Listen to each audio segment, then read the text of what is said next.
রাহমাতুল লিল আলামিন বলে আব্দুল্লাহ ইবনে সালাম, শুনেছি তুমি একজন বড় আলেম, কিন্তু তুমি অনেকক্ষণ পর্যন্ত আমার চেহারার দিকে তাকায় রইলা, ডাইনে বামে সামনে পিছনে কোথাও তাকাও না, শুধু চেহারায় তাকায় রইলা, কারণটা কি? বলো কেন তুমি আমার চেহারার দিকে তাকায় রইছো, কোথাও তাকাও না, শুধু তাকায় রইছো, কারণ কি বলো? কোনো কিছু বলতেছো না, শুধু তাকায় রইলা, কি ব্যাপার, কারণ কি বলো, কারণ কি তাকায় রইলা? আল্লাহ রাসূল কিছুক্ষণ পরে দেখতেছে ইহুদি বড় আলেমের চোখ দিয়ে পানি টপ টপ করে পড়তেছে। নবী জিজ্ঞেস করে, আব্দুল্লাহ ইবনে সালাম, কেন তুমি কান্না করো, কারণটা কি? তোমার চোখে পানি কারণটা কি? আব্দুল্লাহ ইবনে সালাম বলে, ওগো নবীজি, আমার বুকের ভিতরে তিনটা কিতাব আছে, একটা কিতাবের হাফেজ হইলাম আমি, তাওরাত কিতাবের হাফেজ হইলাম আমি, পুরাটা তাওরাত কিতাব আমার দিলের ভিতরে আছে, জাবুর কিতাব আমি জানি, ইনজিল কিতাব আমি জানি, ওই কিতাবের আলেম, তাওরাত কিতাবের হাফেজ, তিনটা কিতাব আমার বুকে নিয়া রাসূল গো আপনার সামনে আমি দাঁড়ায়া আছি। আমি কোনো খারাপ মন্তব্য করি নাই, আমি আপনার প্রতি কোনো দোষারোপ করি নাই, শুধু আপনার চেহারার দিকে তাকায়া তাকায়া আর আমার তাওরাত কিতাবের সাথে মিলায়া আমি যুক্তির কষ্টি পাথর দিয়া যাচাই করে দেখলাম, তাওরাত কিতাবের ভিতরে আপনার বর্ণনা সেখানে আছে আখির জামানার নবীর নামটা কি হবে, তাওরাত কিতাবের ভিতরে আমি পড়েছি আখির জামানার নবীর নাম হবে মুহাম্মদ, আমিও সেটা তাওরাত কিতাবে পড়েছি। আখির জামানার নবীর কপালটা কেমন হবে সেটাও তাওরাত কিতাবের ভিতরে দেওয়া আছে। আখির জামানার নবী কোন বংশের হবে সেটাও তাওরাত কিতাবের ভিতরে আছে। মুহাম্মদের নাকটা কেমন হবে, মুহাম্মদের বুরুগুলো কেমন হবে, চুলগুলো কেমন হবে, চোখগুলো কেমন হবে, দাঁতগুলো কেমন হবে, সব বর্ণনা পাই টু পাই আমি তাওরাত কিতাবের ভিতরে পড়েছি, পরে পরে আমি মুখস্থ করেছি। আজকে আপনাকে সামনে পাইলাম, আপনার চেহারার দিকে তাকায় তাকায়া আর তাওরাত কিতাবের সাথে মিলায় যুক্তির কষ্টি পাথর দিয়ে আমি যাচাই করে দেখলাম গো রাসূল, তাওরাত কিতাবের ভিতরে আমি যা যা পড়েছি আপনার চেহারার ভিতরে আমি আজকে বাস্তবে সবগুলো পেয়ে গিয়েছি। ইয়া রাসূলুল্লাহ, আমি কথা দিলাম, ও রহমতের নবী, তাওরাত কিতাব বুকে নিয়ে আমি কথা দিয়েছি, আমি আমার জীবনে সবচেয়ে বড় ধন্য এবং সফল হয়ে গেছি। আমার জীবন দশায় আমি মুহাম্মদকে আমার সামনে পেয়েছি, আমি আর আমার গোত্রে যাব না।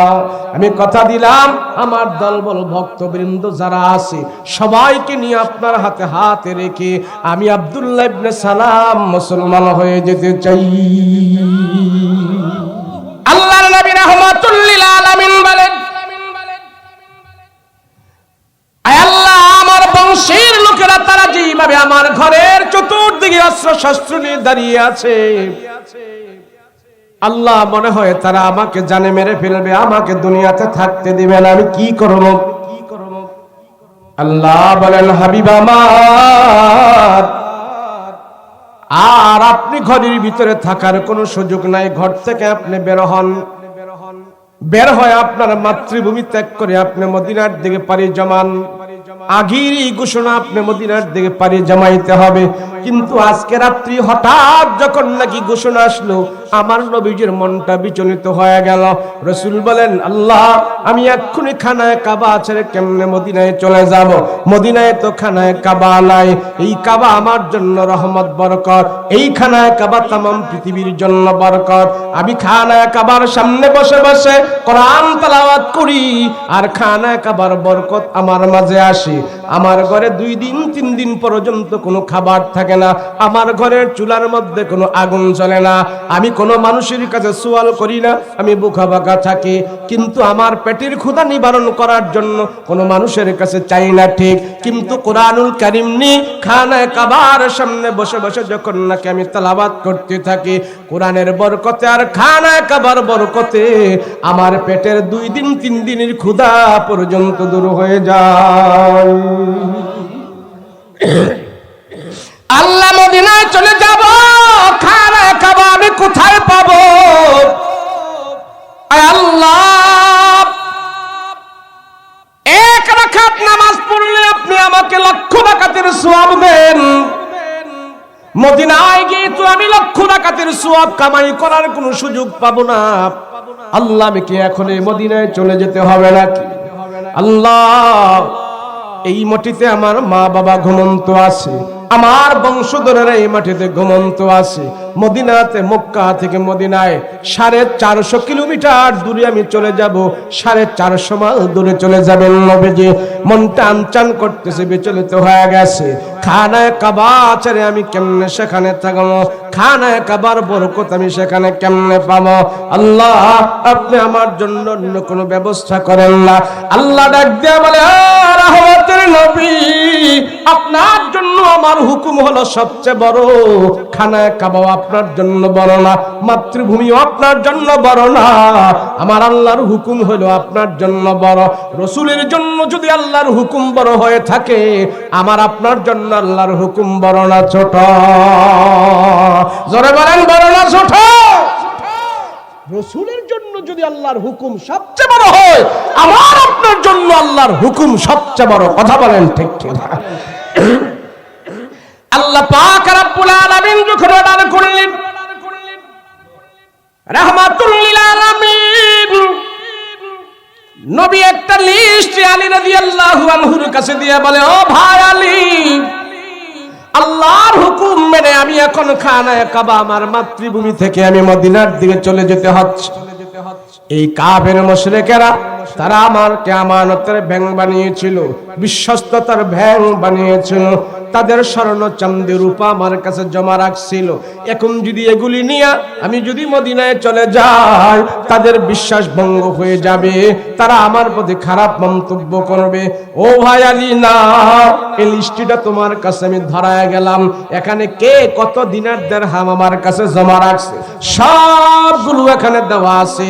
আগামী 3 দিনের ভিতরে তুমি এগুলি পরে পরে সবার পাওনাগুলো আর সবার আমানতের টাকাগুলো তুমি দিয়া বুঝায়া দিয়া আগামী 3 দিন পরে তুমি মদিনার কুবা এলাকায় আমার সাথে তুমি দেখা করবা। নাও নাও, এক্ষুনি আমি চলে গেলাম, আমার বিছানায় তুমি ঘুমায়া থাকবা। হযরত আলী রাদিয়াল্লাহু আনহু হিজরতের পরে যখন মদিনায় যায়, সাহাবায়ে কেরাম আলীকে ধরলেন, ও আলী, রাসূলের বিছানায় তুমি ঘুমিয়েছিলা আর সব কাফেররা তোমাকে মারতে আসছিল, তোমার তখন কেমন লাগছিল? হযরত আলী বলে, আমার নবীজি আমাকে বলেছে 3 দিন পরে রাসূলের সাথে দেখা হবে। তখনই আমার এমন বিশ্বাস হয়ে গেছে, এই 3 দিন পৃথিবীর কোনো মানুষ আমাকে মারতে পারবে না। সুবহানাল্লাহ। রাহমাতুল লিল আলামিন আবু বকরের বাড়িতে যাই, আবু বকরকে সাথে নিয়ে মদিনার দিকে রওনা। চলছে চলছে, মক্কা এলান হয়ে গেল, নবীজি হিজরত শুরু হয়ে গেছে।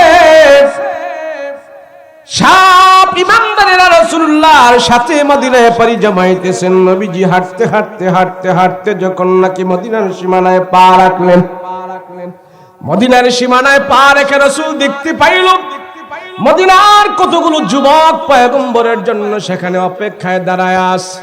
আল্লাহর নবীর মনটা ভরে গেল, হায় হায়, মক্কার আমার রক্তের মানুষগুলো আমাকে ঘর থেকে বের করে দিয়েছে, আর মদিনার কিছু সংখ্যক যুবকেরা এখানে দাঁড়িয়ে আছে। নবীজি দেখতে পাইলেন সেই যুবকদের এক একজনের হাতে এক একটা জিনিস নিয়ে তারা দাঁড়িয়ে আছে। কারো হাতে দুধের পেয়ালা, কারো হাতে শরবতের পেয়ালা, কারো হাতে গাছের তাজা খেজুর, কারো হাতে গোস্ত ভুনা করা, এক একটা জিনিস নিয়ে দাঁড়ায় আছে। কারো হাতে ফুলের মালা, কারো হাতে ফল। এইভাবে মদিনার যুবকেরা আমার পয়গম্বরকে রিসিপশনের জন্য তারা অপেক্ষায় আছে। রাহমাতুল লিল আলামিন ডাক দিয়া বলে, মদিনার যুবকেরা, কেন তোমরা এখানে দাঁড়িয়ে আছো? কারণটা কি? যুবকেরা ডাক দিয়া বলল, ইয়া রাসূলুল্লাহ, আমরা শুনেছি রাসূল গো, আমরা শুনেছি আপনি নাকি মক্কা থেকে মদিনায় আসবেন। আপনাকে গ্রহণ করার জন্য আমরা এখানে আজকে দাঁড়িয়ে আছি। 4 দিন ধরে আপনার জন্য আমরা এখানে অপেক্ষা করতেছি। আমরা বাড়িতে যাই নাই, আমরা খাওয়া দাওয়া করি নাই। কখন নবীজি আসবে আর তার সাথে আমাদের দেখা হবে। রাসূল গো, আপনার সাথে আমাদের দেখা হয়ে গেছে। এক যুবক আইসা আমার রাসূল কি দুধের পেয়ালাটা রাসূলের হাতে দিলেন। ইয়া রাসূলুল্লাহ, নেন, আমার উট থেকে আমি দুধ দহন করি, আপনার জন্য আমি অপেক্ষায় দাঁড়ায় আছি। নবী গো, আপনার দুধ আমার দুধ আপনি পান করেন। আল্লাহর নবী যুবকের হাত থেকে দুধের পেয়ালা টান দিয়ে যখন নাকি মুখের মধ্যে দিয়ে লাগাইলেন, চুমুক দিয়ে রাসূলুল্লাহ দুধের পেয়ালাটা তাকে আবার দিয়া দিলেন। বলে, দুধ তো খাবার উপযুক্ত না, কেন তুমি আমার জন্য এমন দুধ নিয়ে আসছো? মক্কার দুধ কত সুস্বাদু, মদিনার দুধ এমন কেন পানসা পানসা? যুবক চোখের পানি ছিঁড়ে দিয়ে বলতেছি, ইয়া রাসূলুল্লাহ, আজকে 4 দিন ধরে দুধ নিয়ে আপনার জন্য দাঁড়ায় আসি। 4 দিন পরে তো দুধ খাবার উপযুক্ত থাকে না গো রাসূল। কথা দিলাম, মদিনা আপনি যতদিন থাকবেন আমার উট থেকে গরম দুধ দহন করে আপনাকে মেহমানদারির ব্যবস্থা করব। রাহমাতুল লিল আলামিন যুবকের কথা শুনে আনন্দ পাইলেন। আল্লাহর নবী চিন্তা ভাবনায় পড়ে গেল, আল্লাহ, মক্কার আমার বংশের লোকেরা, আমার বন্ধু বান্ধবেরা আমাকে ঘাট ছাড়া করে দিয়েছে, আর মদিনার যুবকেরা আমাকে বুকে ধারণ করেছে। আল্লাহ, কি দিয়া তাদেরকে আমি সান্ত্বনা দেব? আরেক যুবক এসে ধরলেন, ইয়া রাসূলুল্লাহ, ইয়া হাবিবাল্লাহ, রাসূল গো, আজকে আপনি আমাদের বাড়ির পহেলা মেহমান হবেন। আমার বাবা প্যারালাইসিসের রোগী, আমার বাবা ঘরের ভিতরে গোশত পাক করে আপনার জন্য বসে আছে। বাবা আসতে পারে না আপনাকে নেওয়ার জন্য, বাবা আমাকে পাঠিয়েছে আপনাকে নেওয়ার জন্য। আমার বাবা আমাকে বলেছে আজকে আপনি আমাদের বাড়ির পহেলা মেহমান হবেন, আপনি না যাওয়া পর্যন্ত আমার বাবা খাবারের মধ্যে হাত লাগাবে না। রাসূল, অতএব আপনি আমাদের বাড়ির আজকে পহেলা মেহমান হবেন। আরেক যুবক বসে বলে, ইয়া রাসূলুল্লাহ, আমার মা ঘরের ভিতরে সুন্দর একটা চাদর আপনার জন্য বিছায়া রাখছে। রাসূল গো, আপনি আজকে আমাদের বাড়ির পহেলা মেহমান হবেন। নবীজি চিন্তায় পড়ে গেল। এক সাহাবী এক সাহাবী পহেলা মেহমান বানানোর জন্য তারা পাগল হয়ে গেছে। রাসূল বলে, আমি কার বাড়িতে যাব? আমি রাসূল যদি ইচ্ছা করে তার বাড়ির মেহমান হয়, এই সাহাবী অসন্তুষ্ট হতে পারে, এই সাহাবীর মনে কষ্ট যেতে পারে। সবাই আমাকে পহেলা মেহমান বানাইতে চায়, সবাই আমার বরকত আজকে পহেলা নিতে চায়।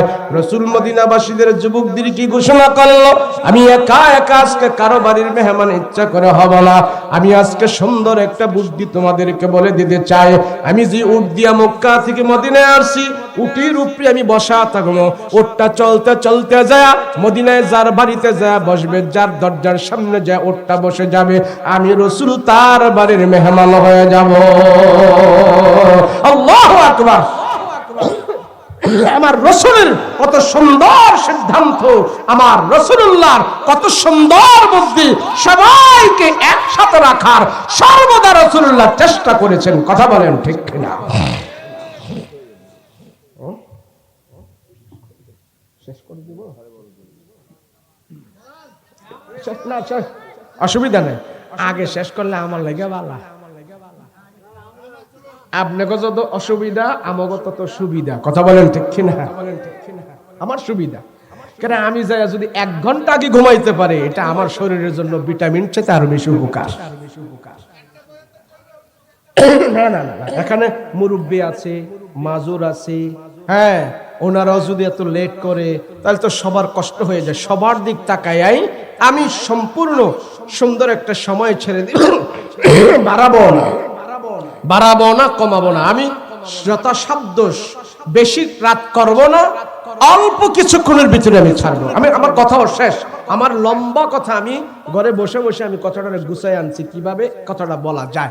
অনেক সুন্দর অনেক কথাবার্তা এখানে রয়েছে, তারপরে আমি সংক্ষিপ্ত করে নিয়ে আসছি সময় স্বল্পতার কারণে।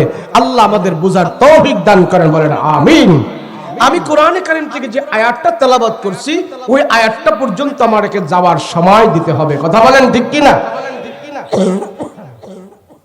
রাসূল চিন্তায় পড়ে গেলেন, হায় হায়, মদিনার মানুষেরা এমন দিলওয়ালা, যুবকেরা আমাকে এত ভালোবাসতেছে, এদের সবার ঘরে আজকে আমাকে পহেলা মেহমান বানাইতে চাই, কারণটা কি?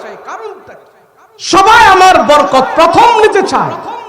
রাসূল বলল, হায় হায়, কার বাড়িতে যাব, কারে খুশি করব? সবাই তো আমার সাথে ভালো লিয়াজু থাকতে হয়। রাসূল বলল, ঠিক আছে, আমি আজকে ইচ্ছা করে কারো বাড়িতে যাব না। আমি যে ওট দিয়া উটের উপরে বসা থাকবো, আমার সাহাবীরা দুই পাশে থাকবে, উট চলতে থাকবে, যার বাড়িতে যায় বসবে, আমি রাসূলুল্লাহ তার বাড়ির মেহমান হয়ে যাব। কত সুন্দর! নবীজি উটের উপরে আরোহণ করলেন। আবু বকর ওমর রাসূলুল্লাহর দুই পাশে দাঁড়ানো, সব সাহাবীরা পয়গম্বরের পিছনে আছে। উটটা চলতেছে চলতেছে চলতেছে চলতেছে চলতেছে চলতে চলতে যা একটু পাহাড়ের উপরে যায় উঠলেন। পাহাড়ের উপরে উঠে একটা বাড়ির সামনে উটটা হাঁটু গেড়ে বসে গেল। হাঁটু গেড়ে বসতেছে, রাসূলুল্লাহ উঠেন লাগাম ধরে টান দিল, উঠো, উঠে না। লাগাম ধরে টান দিল, উঠে না। উঠো, উঠে না। ওট একবারে হাঁটু ঘিরে বসে গেছে। নবীজি বুঝতে পারলেন ওটাই বাড়িতে বসে গেছে। আল্লাহর নবী জিজ্ঞাসা করলেন, এই বাড়ির মালিক কে? একটা বদ্ধ বয়সী লোক নবীজির দিকে আগায় আসতেছে। নবীজি তারে দেখে চিনে ফেলল। ও, তোমার নাম তো আবু আইয়ুব আনসারী, এই বাড়ি কি তোমার নাকি? বলে, হ্যাঁ ইয়া রাসূলুল্লাহ, আমি আবু আইয়ুব আনসারী, এটা আমার বাড়ি। আল্লাহর রাসূল বলে, তোমার বাড়ির সামনে আমার ওটটা হাঁটু গেড়ে বসে গেছে, আমি তোমার বাড়ির মেহমান হয়ে গেছি, বিনা দাওয়াতে তোমার বাড়ির মেহমান। তুমি কি খুশি না বেজার?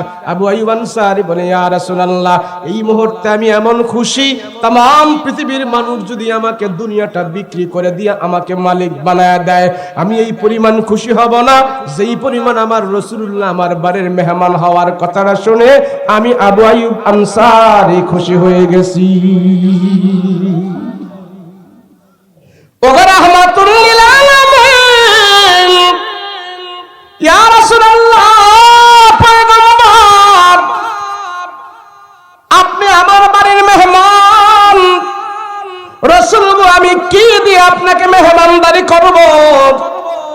আল্লাহর নবী বলে, আবু আইয়ুব, শুধু আমাকে মেহমানদারি করব না, এই দেখো আমার সাথে কত সাহাবীরা আছে। মক্কার আবু জাহেল, উকবা, সাইবা তাদের নির্যাতন সহ্য করতে না পারে তারা বাড়িঘর ছেড়ে দিয়ে তারা আমার সাথে হিজরত করে মদিনায় চলে আসছে। এ আবু আইয়ুব, পাতেও খাবার দাবার তাদের যা ছিল সব শেষ হয়ে গেছে, তুমি মুসলমান ভাইদের খাবারের ব্যবস্থা করো, মেহমানদারির ব্যবস্থা করো। আবু আইয়ুব আনসারী রাসূলুল্লাহ বলার সাথে সাথে ওট বকরি জবাই করা শুরু করলো, রুটি বানানো শুরু করলো, গোশত পাক করা শুরু করলো। দাও দাও করে আগুন জ্বলতেছে, চুলায় আগুন জ্বলতেছে, ধোঁয়া উঠতেছে। তখনকার এই আবু আইয়ুব আনসারীর বাড়ি থেকে কয়েক কিলোমিটার দূরে আল্লাহর নবী, প্রিয় নবী মুহাম্মদুর রাসূলুল্লাহর সাহাবী আবু আইয়ুব আনসারীর বাড়ি থেকে কয়েক কিলোমিটার দূরে তখনকার জামানার ইহুদিদের সবচেয়ে বড় যিনি আলেম ছিলেন, তাওরাত কিতাবের হাফেজ ছিল, জাবুর কিতাবের আলেম ছিল, ইনজিল কিতাবের আলেম ছিল, তার নাম ছিল আব্দুল্লাহ ইবনে সালাম। আবু আইয়ুব আনসারীর বাড়ি থেকে কয়েক কিলোমিটার দূরে ওই আলেম, ইহুদি বড় আলেম, সে তার গাছের উপরে ওইটা খেজুর গাছ পরিষ্কার করতেছে। ওই খেজুর গাছের উপর থেকে দেখতে পাইল আবু আইয়ুব আনসারীর বাড়ির দিকে ধোঁয়া উঠতেছে। সে মনে করছে আগুন লেগে মনে হয় পুরে সারখার হয়ে যাইতেছে। গাছের উপর থেকে তার ছাত্র দলবল সবাইকে বলল, যাও আবু আইয়ুব আনসারীর বাড়ির দিকে তোমরা যাও, সেখানে যায় দেখো মনে হয় কোনো বিপদ সংকেত লেগে আছে, তোমরা যায় সেখানে সাহায্য করো। ছাত্ররা দৌড়ায়া দাল ভাল সব আবু আইয়ুব আনসারীর বাড়িতে এসে দেখে না এখানে কোনো বিপদ সংকেত না, সবার মুখে হাসি আর খুশি, সবাই আনন্দ করতেছে, দাউ দাউ করে চুলায় আগুন জ্বলতেছে, সবাই খুশি হইতেছে। জিজ্ঞাসা করলো, কি ব্যাপার, এখানে তোমরা আনন্দ করতেছো, কারণটা কি? তারা বলল, তুমি কি জানো না, তোমরা কি জানো না? বলে, কি হয়েছে? বলে, মক্কার নবী মদিনার মধ্যে চলে আসছে, ওই মদিনায় আসার কারণে, রাসূলুল্লাহর আগমনের কারণে এখানে মেহমানদারির পাকশাক হইতেছে। আল্লাহু আকবার। বলে, বলো কি? ইহুদিরা বলতেছে, আর বলো কি, মুহাম্মদ কি মদিনায় চলে আসছে? বলে, হ্যাঁ। তো তারা বলতেছে হায় হায়, আমাদের বড় হুজুর তাওরাত কিতাব পড়ে পড়ে নবীজির কথা আমাদেরকে বলতো, মুহাম্মদের কথা আমাদেরকে বারবার শোনাইতো, আর সেই মুহাম্মদ চলে আসছে। বলে হ্যাঁ, এই ঘরের ভিতর অবস্থান করছে। এই ইহুদি ছাত্ররা দৌড়ে যায় ওই ইহুদিদের বড় আলেম আব্দুল্লাহ ইবনে সালাম তাদের ওস্তাদের কাছে যায়, বলল ওস্তাদ জি, আরে তাওরাত পড়ে পড়ে যেই নবীর কথা আমাদেরকে শোনাইতেন, ওই আব্দুল্লাহর বেটা মুহাম্মদ তো মক্কা থেকে মদিনায় চলে আসছে। ওই ইহুদি আলেম কই কস কি, মুহাম্মদ আমার জীবদ্দশায় চলে এসেছে? বলে হ্যাঁ। ওই ইহুদি আলেম গাছের উপর থেকে এক লাফ দিয়ে নামছে, নাইমা বলে তোরা দাঁড়া, আমি একটু মুহাম্মদকে দেখে আসি। সুবহানাল্লাহ। কে জানেন? এই লোকটা হলো ইহুদিদের সবচেয়ে বড় আলেম ছিলেন, বড় আলেম। তাওরাত কিতাবটা পুরাটা তার দিলের ভিতরে মুখস্থ ছিল, সে তাওরাতের হাফেজ ছিল, জাবুর কিতাবের আলেম ছিল, ইনজিল কিতাবের আলেম ছিল। ইহুদিদের মদিনায় একমাত্র সে আলেম ছিল। সে দৌড়ে আসছে, আয়েশা আবু আইয়ুব আনসারীকে বলতেছে, দোস্ত আরে তোমার বাড়িতে নাকি মুহাম্মদ চলে আসছে? বলে হ্যাঁ। আমাদের একটু খবর দিলা না? আবু আইয়ুব আনসারী বলে, তোরা তো ইহুদি, সেই জন্য তোদের কাছে আমাদের নবীজির কোনো খবর দেওয়া এটা আমাদের জন্য শোভা পায় না, আমরা তোমাদেরকে জানাবো না। তুমি এখানে কেন আসছো? তোমরা তো ইহুদি, মুসলমানদের শত্রু, তোমরা আমার রাসূলুল্লাহর শত্রু, কোরআনের শত্রু, মুসলমানদের শত্রু। ইহুদিরা আজীবন মুসলমানদের দুশমনি করেই যাবে, এটা ইহুদিদের প্রতিজ্ঞা। সেজন্য রাসূল বলছে কোন ইহুদিদের সাথে তোমাদের বন্ধুত্ব হতে পারে না। কথা বলো ঠিক কিনা? আর যদি ইহুদিদের সাথে আত্মীয়তা করি, তাহলে বন্ধুত্ব থেকে আরো বেশি গভীর হয়ে গেল না? কথা বলেন ঠিক কিনা? বলছে না, তোমাদেরকে কেন জানাবো? আব্দুল্লাহ ইবনে সালাম বলে, ঠিক আছে, তুমি একটু আমাকে সুযোগ দাও, আমি মুহাম্মদের সাথে একটু দেখা করব, এতটুকু অনুমতি তুমি আমাকে দাও, শুধু তার সাথে দেখা করে আমি চলে যাব। আব্দুল্লাহ ইবনে সালাম বলে, এটা তো কশিন কালেও সম্ভব না। তুমি আমার রাসূলুল্লাহর কাছে যে বেয়াদবি করবে সেটা আমরা সহ্য করব? সে আব্দুল্লাহ ইবনে সালাম ইহুদি বড় আলেম কয়, না না, আমি বেয়াদবি করব না, শুধু নবীকে আমি এক নজর দেখব, দাও দাও, তোমার হাতে পেয়ে তুমি একটু সুযোগ দাও। বলে আচ্ছা ঠিক আছে, আমি নবীজি থেকে জিজ্ঞেস করে আসি, তোমার মতো একটা ইহুদিকে রাসূলের কাছে যাওয়ার অনুমতি নবীজি দিবে কিনা। তো আবু আইয়ুব আনসারী যে রাসূলের কাছে বলে, ইয়া রাসূলুল্লাহ, মদিনার ইহুদিদের যে সবচেয়ে বড় আলেম রাসূল, সে আসছে আপনার সাথে দেখা করতে, আপনি কি দেখা করবেন? তার নাম কি? বলে তার নাম হলো আব্দুল্লাহ ইবনে সালাম। রাসূল বলে, আরে হ্যাঁ, মক্কা থেকে আমি তার নাম বহু শুনেছি, ইহুদিদের সে নাকি বড় একজন আলেম। সে যেহেতু একটা আলেম, তার একটা সম্মান আছে, আমার সাথে দেখা না করে গেলে সে একটা কষ্ট পাবে, তার একটা অসম্মান হবে। সে যেহেতু তাওরাত কিতাবের আলেম, আলেম হিসাবে আমি রাসূল তাকে সম্মানের সহিত আমি দেখা করতে চাই। সুবহানাল্লাহ। অন্য ধর্মের আলেমকে রাসূল কত সম্মান দিছে, আর আমার ধর্মের আলেমরে আমরা সুযোগ পাইলে কত বাস ঢুকাইয়া দেই। কথা বলেন ঠিক কিনা? আমার ধর্মের আলেমকে সুযোগ পেলে আমি জানখানায় ঢুকাইয়া তারে হত্যা পর্যন্ত করে ফেলি। কথা বলেন ঠিক কিনা? আর রাসূল বলছে সে তাওরাতের আলেম, আমি তার একটু সম্মান দিতে হয় আলেম হিসাবে, যাও তারে নিয়ে আসো। তো আব্দুল্লাহ ইবনে সালামকে আবু আইয়ুব আনসারী রাদিয়াল্লাহু আনহু আয়েশা বলতেছে, শোনো, তুমি তো ইহুদি গো বড় আলেম, কিন্তু তোমারই বিশ্বাস করি না, তুমি তো ইহুদি। যদি আমার রাসূলের সাথে কোনো দুই নম্বরই করো, বেয়াদবি করো, কল্লা নিয়ে যেতে পারবা না, সাবধান, আসো। রাসূল অনুমতি দিয়েছে, আসো।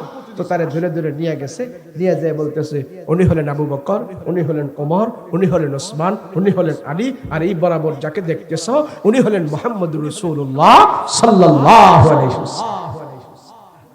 তো আল্লাহর রাসূলের সামনে গিয়ে ইহুদি আলেম এইভাবে দাঁড়াইছে। তো নবীজির মাথায়, মুখে, বুকে, পায়ে সব দিকে এভাবে তাকাইতেছে, দেখতেছে দেখতেছে। এক পর্যায়ে যায় এই ইহুদি আলেম আমার রাসূলুল্লাহর চেহারার দিকে এভাবে তাকায় রইছে, সামনে, ডাইনে, বামে, পিছনে কোথাও তাকায় না, শুধু একবারে টাসকে মেরে আমার রাসূলুল্লাহর চেহারার দিকেই তাকায় রইছে। অনেকক্ষণ রাহমাতুল লিল আলামিন বলে আব্দুল্লাহ ইবনে সালাম, শুনেছি তুমি একজন বড় আলেম, কিন্তু তুমি অনেকক্ষণ পর্যন্ত আমার চেহারার দিকে তাকায় রইলা, ডাইনে বামে সামনে পিছনে কোথাও তাকাও না, শুধু চেহারায় তাকায় রইলা, কারণটা কি? বলো কেন তুমি আমার চেহারার দিকে তাকায় রইছো, কোথাও তাকাও না, শুধু তাকায় রইছো, কারণ কি বলো? কোনো কিছু বলতেছো না, শুধু তাকায় রইলা, কি ব্যাপার, কারণ কি বলো, কারণ কি তাকায় রইলা? আল্লাহর রাসূল কিছুক্ষণ পরে দেখতেছে ইহুদি বড় আলেমের চোখ দিয়ে পানি টপ টপ করে পড়তেছে। নবী জিজ্ঞেস করে, আব্দুল্লাহ ইবনে সালাম, কেন তুমি কান্না করো, কারণটা কি? তোমার চোখে পানি কারণটা কি? আব্দুল্লাহ ইবনে সালাম বলে, ওগো নবীজি, আমার বুকের ভিতরে 3টা কিতাব আছে, একটা কিতাবের হাফেজ হইলাম আমি, তাওরাত কিতাবের হাফেজ হইলাম আমি, পুরাটা তাওরাত কিতাব আমার দিলের ভিতরে আছে, জাবুর কিতাব আমি জানি, ইনজিল কিতাব আমি জানি, ওই কিতাবের আলেম, তাওরাত কিতাবের হাফেজ, 3টা কিতাব আমার বুকে নিয়া রাসূল গো আপনার সামনে আমি দাঁড়ায়া আছি। আমি কোনো খারাপ মন্তব্য করি নাই, আমি আপনার প্রতি কোনো দোষারোপ করি নাই, শুধু আপনার চেহারার দিকে তাকায় তাকায়া আর আমার তাওরাত কিতাবের সাথে মিলায়া আমি যুক্তির কষ্টি পাথর দিয়া যাচাই করে দেখলাম, তাওরাত কিতাবের ভিতরে আপনার বর্ণনা সেখানে আছে, আখির জামানার নবীর নামটা কি হবে, তাওরাত কিতাবের ভিতরে আমি পড়েছি, আখির জামানার নবীর নাম হবে মুহাম্মদ, আমিও সেটা তাওরাত কিতাবে পড়েছি, আখির জামানার নবীর কপালটা কেমন হবে সেটাও তাওরাত কিতাবের ভিতরে দেওয়া আছে, আখির জামানার নবী কোন বংশের হবে সেটাও তাওরাত কিতাবের ভিতরে আছে, মুহাম্মাদের নাকটা কেমন হবে, মুহাম্মাদের বুরুগুলো কেমন হবে, চুলগুলো কেমন হবে, চোখগুলো কেমন হবে, দাঁতগুলো কেমন হবে, সব বর্ণনা পাই টু পাই আমি তাওরাত কিতাবের ভিতরে পড়েছি, পরে পরে আমি মুখস্থ করেছি। আজকে আপনাকে সামনে পাইলাম, আপনার চেহারার দিকে তাকায় তাকায়া আর তাওরাত কিতাবের সাথে মিলায়া যুক্তির কষ্টি পাথর দিয়ে আমি যাচাই করে দেখলাম গো রাসূল, তাওরাত কিতাবের ভিতরে আমি যা যা পড়েছি আপনার চেহারার ভিতরে আমি আজকে বাস্তবে সবগুলো পেয়ে গিয়েছি। ইয়া রাসূলুল্লাহ, আমি কথা দিলাম, ও রহমতের নবী, তাওরাত কিতাব বুকে নিয়ে আমি কথা দিয়েছি, আমি আমার জীবনের সবচেয়ে বড় ধন্য এবং সফল হয়ে গেছি, আমার জীবন দশায় আমি মুহাম্মদকে আমার সামনে পেয়েছি, আমি আর আমার গোত্রে যাব না, আমি কথা দিলাম আমার দলবল ভক্তবৃন্দ যারা আছে সবাইকে নিয়ে আপনার হাতে হাতে রেখে আমি আব্দুল্লাহ ইবনে সালাম মুসলমান হয়ে যেতে চাই। রাসূলকে ভালোই তো হইছে, মদিনায় ইসলামের কাজটা করতে আমার সুবিধা হবে, কথা বলেন ঠিক কিনা? আল্লাহু আকবার। যেমন আমগো হুজুর হিজরত করে আপনাকে এখানে আইছি, কথা কোন ঠিক না? হুজুরের নামটা কি আমি এটাও জানি না, রুহুল আমিন সাহেব হিজরত করে আইছে না? হিজরত করে আসার পরে আপনারা যদি এক একজনে হুজুরকে অ্যাকসেপ্ট না করতেন, ভালো না বাসতেন, সঙ্গ না দিতেন, এখানে কি প্রতিষ্ঠান হইতো? এই কথা বলেন না, হইতো? তো রাসূল মদিনায় যাওয়ার পর যেই সমস্ত মানুষেরা রাসূলুল্লাহকে ভালোবাসে, রাসূলুল্লাহকে মহব্বত করেছে, দান করেছে, টাকা দিয়েছে, সময় দিয়েছে, শ্রম দিয়েছে, আজকে সেই মদিনাকে আল্লাহ সোনার মদিনায় পরিণত করে দিয়েছে, কথা বলেন ঠিক কিনা? আপনারাও সায় দিচ্ছেন, সঙ্গ দিচ্ছেন, এখানে একটা বাগান ফুটে উঠেছে, কথা বলেন ঠিক কিনা? হুজুর কি আজীবন থাকবে? কিন্তু আপনাদের মাদ্রাসা তো ঠিকই থাকবে, কথা বলেন ঠিক কিনা? এখান থেকে যত কোরআনের তেলাওয়াত হবে, হাদিসের দার্স হবে, সবগুলো আল্লাহ পাক আপনাদের কবরে এবং হুজুরের কবরে পৌঁছাই দিবে, কথা বলেন ঠিক কিনা? শেষ। এবার আব্দুল্লাহ ইবনে সালাম কয়, রাসূল আমি আমার ইহুদি ধর্মের আলেম তো, তাদেরকে আমি আপনার কাছে নিয়ে আসব, তো ইহুদি তো তাদেরকে শোনায় আপনার আমি কিছু প্রশ্ন করব, জানি আপনি উত্তর দিয়া দিতে পারবেন, ওদেরকে শোনায় যদি আপনি উত্তর দিয়া দিতে পারেন তাইলে আমার কালেমা পড়তে সহজ হয়ে যাবে। সুবহানাল্লাহ। তো রাসূলকে কইরো, তোমার যত প্রশ্ন আছে তুমি কইরো, ইনশাআল্লাহ আমি উত্তর দিয়ে দিব। তো তে যায়া এই আব্দুল্লাহ ইবনে সালাম ইহুদি সে যায়া তার দলবল ভক্তবৃন্দ সবাইরে নিয়ে আসছে, নিয়ে আইসা তাদের সামনে রাসূলকে প্রশ্ন করছে, নবী গো, আমরা যে জান্নাতে যাব কালমা পড়লে মুসলমান হব, আমার এক নাম্বার প্রশ্ন হইল জান্নাতের ভিতরে যাওয়ার পর আল্লাহ কোন জিনিস দিয়ে আমাদেরকে সর্বপ্রথম আমাদেরকে খাবার খাওয়াবে, জান্নাতের ভিতরে আমাদেরকে মেহমানদারি করবে, ওই খাবারের নামটা রাসূল আপনার জবান থেকে আমি শুনতে চাই। মুসলমান হইব, তো মুসলমান হইলে বেহেশতে যাইব, তো বেহেশতে গেলে কি খাওয়া লাগবে না? তো কোন জিনিস দিয়ে আমাদেরকে আল্লাহ খানা খাওয়াইবে সর্বপ্রথম, ওই খাবারের নাম জানতে চাই। রাসূল বলে, আরে এটা তো তাওরাত কিতাবে আছে। কয় না, আপনার জবান থেকে শুনতে চাই। তো রাসূল বলে, যারা জান্নাতের ভিতরে যাবে সমস্ত জান্নাতীদেরকে আল্লাহ পাক সর্বপ্রথম বড় মাছ, বোয়াল মাছ, মাছের কলিজা ভুনা কইরা জান্নাতীদের সামনে রাখবে। সব জান্নাতীদেরকে মাছের কলিজা ভুনা কইরা আল্লাহ সর্বপ্রথম নাস্তার ব্যবস্থা করবে। তো সেই ইহুদি আলেম বলতেছে, সাদাক্তা ইয়া রাসূলুল্লাহ, আপনি সত্য বলেছেন, হুবহু এই কথাটাই তাওরাতের ভিতরে দেওয়া আছে। সুবহানাল্লাহ। তাই আরো বুখারী শরীফে প্রশ্নগুলো আসছে। আমি যে প্রশ্নগুলো, তিনটা প্রশ্ন বুখারী শরীফে সুন্দর করে দেওয়া আছে, কিন্তু সবগুলো বলবো না আজকে, শুধু একটাই বললাম। তো সবগুলো উত্তর যখন রাসূল দিয়ে দিছে, আব্দুল্লাহ ইবনে সালাম ওই ছাত্র দল বলবে, আমি ইহুদি ধর্ম চাইলে আমি কিন্তু মুসলমান হয়ে যাইতেছি। সুবহানাল্লাহ বলেন না? হাত দিছে, রাসূল কলমা পড়েছে, তার সাথে সাথে আরো কিছু হাত দিছে, সবগুলো ইহুদি মুসলমান হয় নাই। তো রাসূলের হাতে যখন কলমা পড়ে মুসলমান হইল, তখন আব্দুল্লাহ ইবনে সালাম একটা আরজ রাখলেন। এই ওয়াজটার মূল পয়েন্ট হলো এখানে, এটা বলে আমি শেষ করছি। আব্দুল্লাহ ইবনে সালাম বলে, রাসূল মুসলমান তো হইলাম, এখনো আমার বাড়িঘর সব ইহুদিদের বস্তিতে, ইহুদিদের গ্রামে, আমি মুসলমান হয়ে ইহুদিদের বাড়িতে থাকতে হবে, ওদের গ্রামে আমার বসবাস, আবার মুসলমান হয়েছি, আপনাদের এখানেও থাকতে হবে, আসা যাওয়া করতে হবে।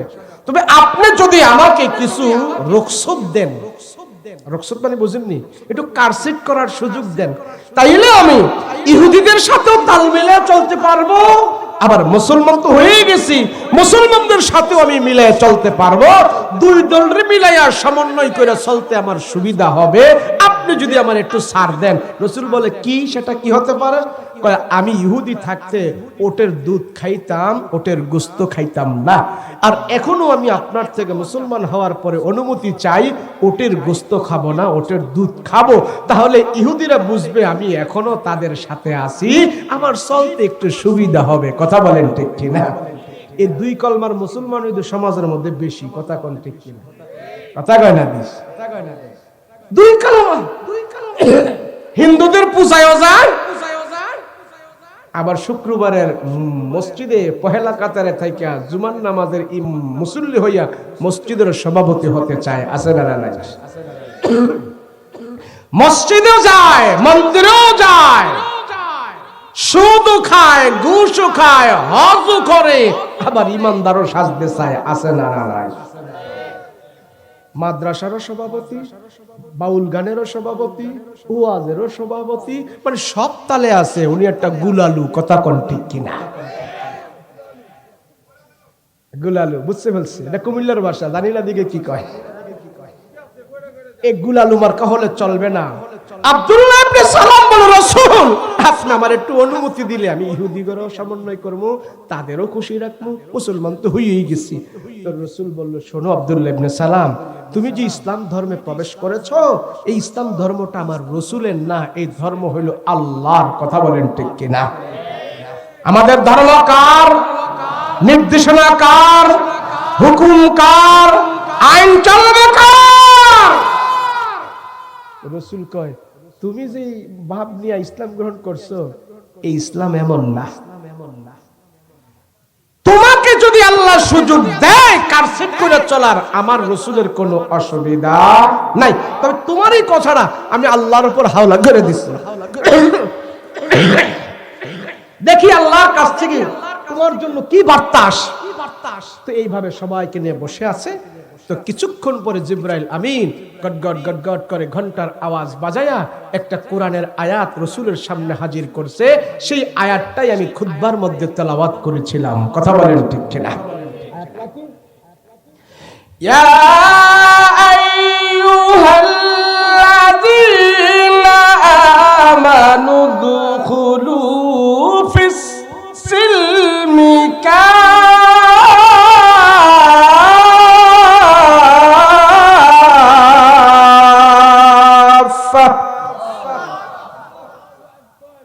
ওয়ালা তাত্তাবিউ খুতুওয়াতিশ শাইতান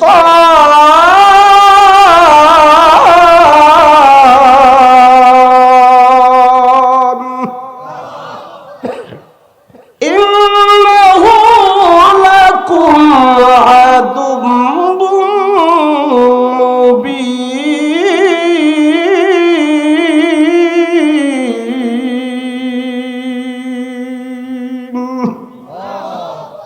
আল্লাহ এই আয়াত নাযিল করে দিয়েছে তার মতের উপরে। আল্লাহ বলছে রাসূল গো তারে বইলা দেন, যদি সে ইসলামের ভিতরে ঢুকতে চায় পুরাপুরি ভাবে ইসলামে ঢুকতে হবে। অর্ধেক অর্ধেক ঢুকার দ্বারা আল্লাহ জাহান্নাম থেকে বাঁচতে পারবে না। কথা বলেন ঠিক কিনা? উদখুলু ফিস-সিলমি কাফা, পুরাপুরি ভাবে ইসলামে ঢুকতে বলেন, না হলে না ঢুকতে বলেন, আমার আল্লাহর কোনো অসুবিধা নাই। কথা বলেন ঠিক কিনা? আমাদের দেশে একটা কথা কয়, খাইলে পেট বইরা খা, নাইলে দেশ ছাইরা যা। কথা কোন ঠিক কিনা? ইসলাম মানলে ভালো করে মানো, শুক্রবারে মুসল্লি হয়ে কোনো লাভ নাই, আটকা খাটকা মুসল্লি হয়ে কোনো লাভ নাই। পুরাপুরি ভাবে মানো। ফজরের নামাজ পড়ো, জোহরের নামাজও পড়ো, 5 ওয়াক্ত পড়ো, 1 ওয়াক্ত ছাড় দেওয়া যাবে না। কথা বলেন ঠিক কিনা? এই অর্ধেক অর্ধেক জিনিস মানার দ্বারা জানার দ্বারা কোনো সফলতা আছে? অর্ধেক জিনিসে কোনো শান্তি নেই। এটা কোন থানা কয়? এই তানোর থানা মশায় কামড়ায়নি? কথা কয় নাকি? মশা নাই না? আছে কম। কেন আমি মসজিদে বসছিলাম তো একটা মশাও লাগে নাই, খুব ভালো লাগছে।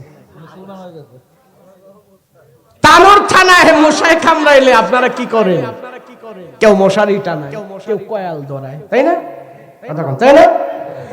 এখন কোন লোক যদি মশায় কামড়াইতেছে সেই জন্য সে মশারি টানাইছে, মানে মশারি টানাইয়া ও বডিটা অর্ধেকটা মশারির ভিতরে ঢুকাইছে আর অর্ধেকটা বাইরে রাখছে। অন মশাই কি কামড়াইবো না সালাম দিব?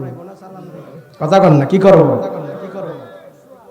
আরে মানুষ, তুমি যদি মশার কামড় থেকে বাঁচতে হয়, তোমার পুরা বডি, মাজা, কোমর, ঘাড়, কাঁধ সব মশারির ভিতরে ঢুকাইতে হবে। কথা বলেন ঠিক কিনা?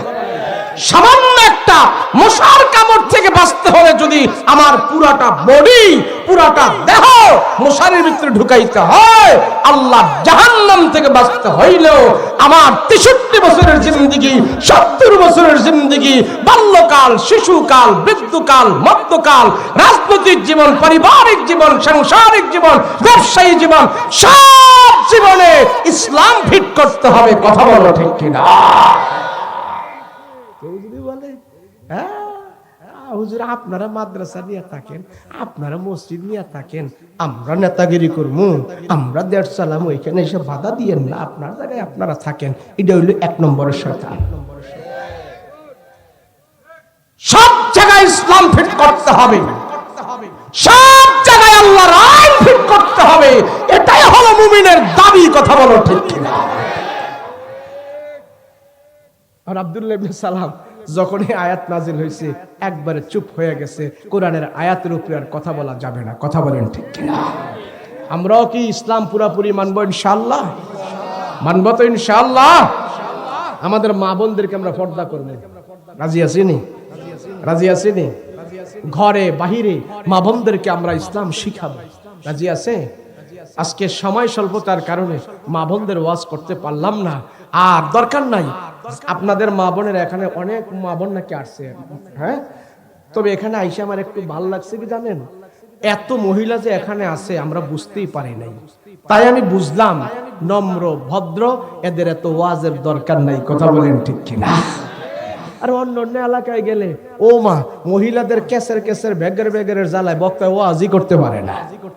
আর এখানে যে তো মহিলা আছে আমরা তো বুঝতেই পারি না, আলহামদুলিল্লাহ তারা নম্র ভদ্র, কথা বলেন ঠিক কিনা?